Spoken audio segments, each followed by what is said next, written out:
This is a short video to show how to tension the belt on the new single stage belt drive.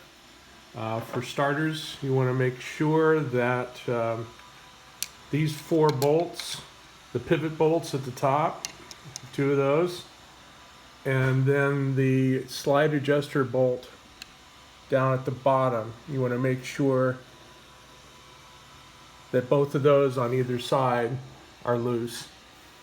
If you try to use the tensioners with those tight, you're going to break the tensioners because there's too much force on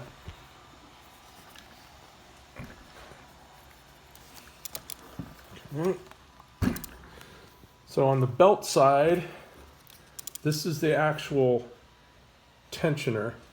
So this is attached to the motor plate, and it pushes against the bottom bracket side plate with this adjuster screw. And you use a 5mm Allen screw, and you turn it in, tighten the screw to make the belt tighter.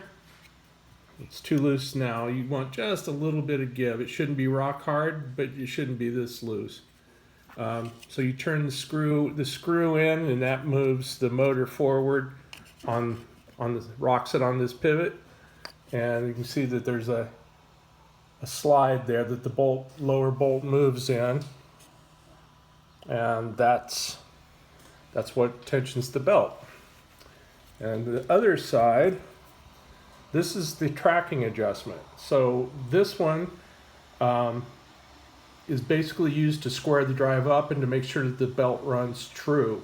You can't tension the belt from this side. All you can do is to make sure that the belt is square on the pulley and it's not rubbing up against the flange on the inside or wanting to walk off of the pulley. So with this one, it goes either way. Both of these nuts, don't try to remove these nuts. Both of them are red Loctited on. So you just, you use these to get the pulley the belt to track true on the pulley on the other side. And then once you have the tension of the belt correct and you have it tracking right, and it should track right. If you have the adjusters back by the same amount on both sides, it should automatically track correctly. It's not super tough, but if you've ever had a belt sander, you understand how that works. And then after you have you have everything set, this side doesn't have a lock nut.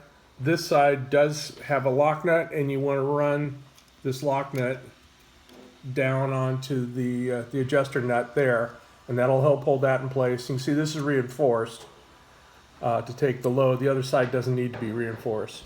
And then after you've got the tension correct and you've got tracking right, you tighten those 4 bolts. The 2 slide bolts at the bottom and the 2 pivot bolts at the top, and you're ready to go.